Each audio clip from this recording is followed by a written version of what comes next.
Hey y'all, my name is Larry Bird and welcome back to my kitchen.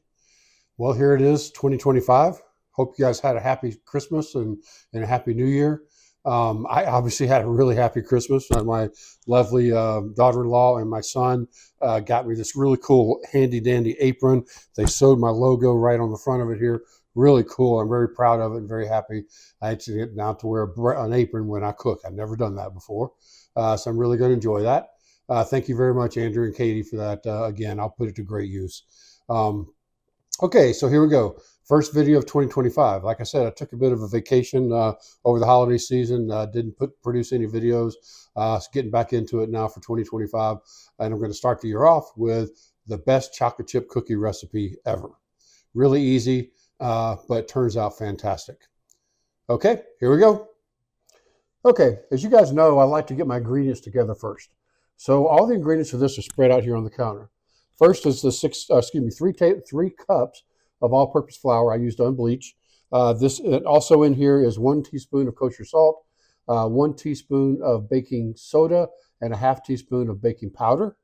We got 1 cup of granulated sugar and 1 cup of hard-packed dark brown sugar. Got 2 cups of chocolate chips. These are Ghirardelli 60% cacao chocolate chips. 2 eggs and vanilla extract. Which we'll use 2 teaspoons of that, and the 1 cup or 2 sticks of salted, softened butter. Okay, let's start putting it together. We'll start off by adding our butter to the mixer bowl. Now, again, you can do this by hand, but the stand mixer makes it so much easy. So, put the sticks of butter in.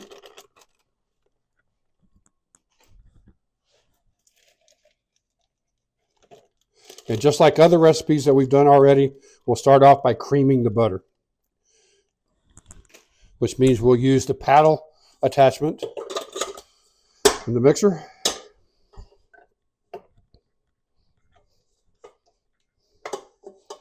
If I can get it in there, where that is. There we go. All right, start off by creaming the butter.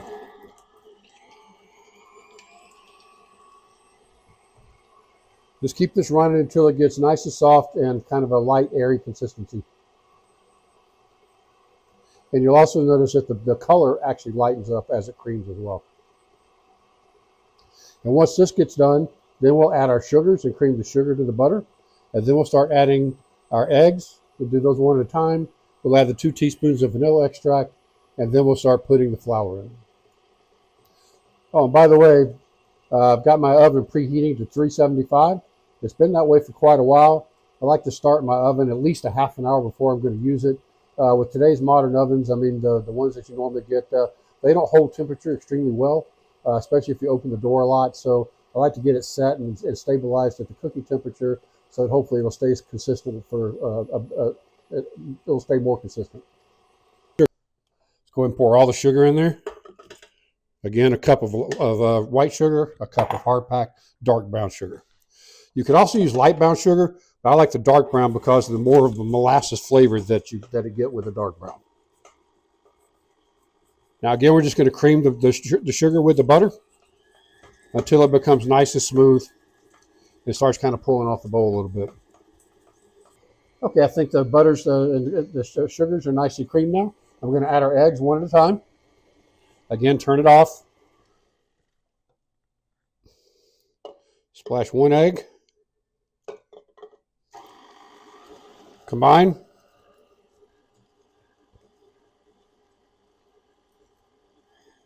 And then splash the 2nd egg. All right, let that combine.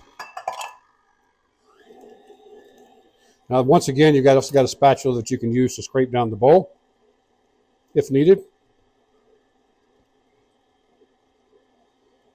Okay, now I'm going to add the vanilla extract, and this is 2 teaspoons. You can just eyeball it if you want to, but 2 teaspoons of vanilla extract. You don't want to forget this. It's a very important ingredient to your chocolate chip cookies. I have done it and forgotten to put the vanilla in.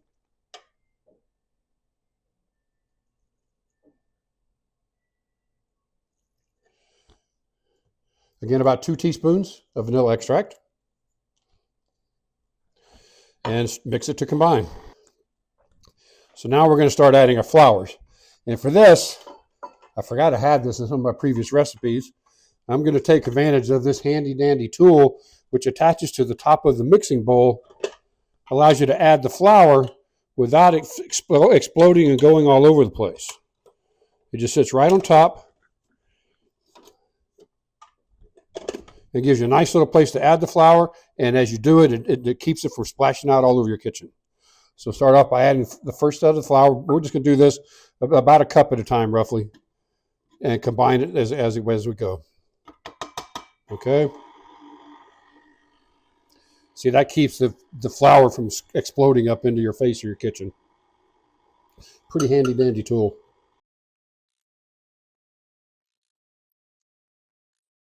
Just keep going to get all the flour incorporated. This is going to become very thick and harder to work with as the flour gets incorporated.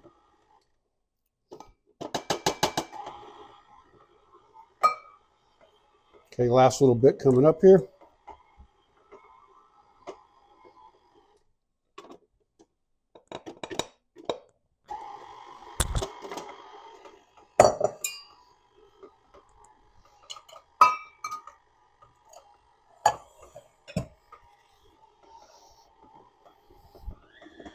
Okay, now I'm going to take the shroud off here, our handy dandy, and let this stir to combine all these ingredients together, really get the flour incorporated. And then once this is done, then we'll pull it off the stand, and I'll mix the chocolate chips in by hand with a wooden spoon.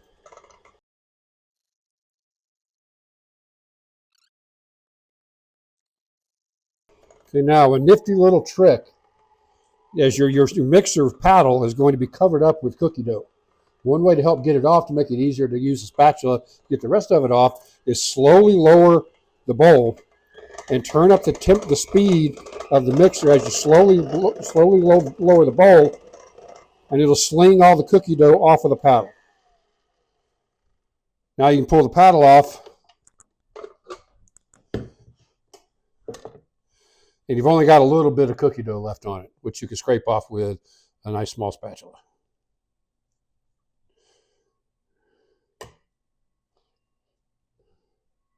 If we didn't do that little trick, there'd be a whole big old ball of dough attached to the paddle here. Now all the dough's in the bowl and not as much on the paddle. Okay? Now that that's done, now we're going to add the chocolate chips. Now this takes a little bit of elbow grease. We'll take our 2 cups of chocolate chips, and we'll use the wooden spoon to mix it all together. Making sure you get all the way down to the bottom of the bowl and scrape up any pieces of, any of the batter in the bottom, and make sure it's all fully incorporated and every bit of the batter has chocolate chips in it.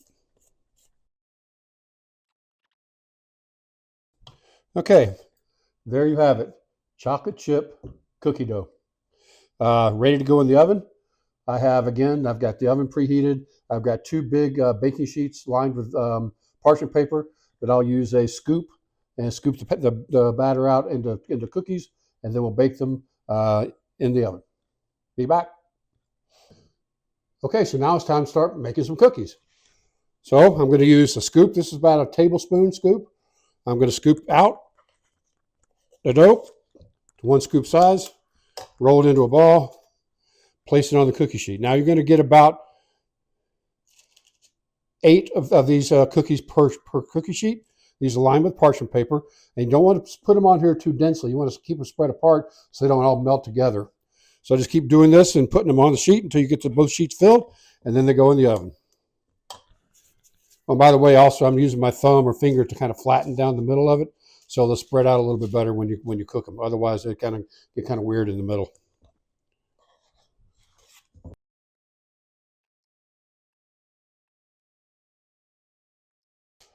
All right, 1 sheet done. Time to do the second one.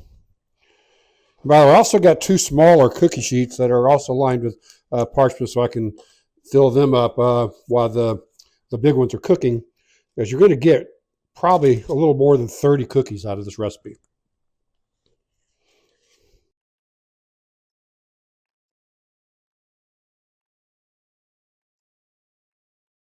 Okay, there we go. Now it's time to put them in the oven. And again, since there's 2, there'll be one on each rack. At 5 minutes in, you'll switch racks and rotate them at 180 degrees and go another 5 minutes for a total of about 10. What you don't want to do is overcook these cookies. You need to take them out when they're just about starting to turn brown on the edges. That's it. Don't let them overcook. And then you want to let them cool on the stove in the pan for about 5 minutes before you take them off in a pot to cool completely. Okay, I'm going to put them in the oven now. Okay, the 2 large pans are in the oven now. I'm going to scoop out on the smaller pans now. Rinse and repeat.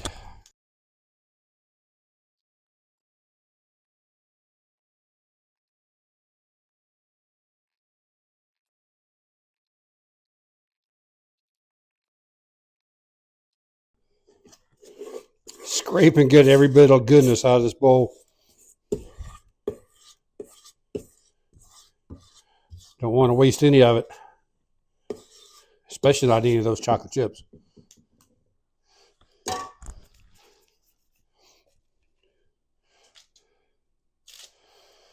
Okay, so there we go. All right, I'll be back after they're done cooking and start cooling, and we'll talk again. Well, I hope you all enjoyed this episode of Larry Bird Kitchen. It's been a little over 2 weeks since I've done one, and I've kind of felt good to get back in the swing of things again. Once again, I want to wish everybody a happy New Year, and hope everybody has a healthy, safe, and happy 2025. And if you like this video, please click the like button. And if you feel so inclined, please subscribe to my YouTube channel, which is at youtube.com/@LarryBirdKitchen. Until next time, take it easy.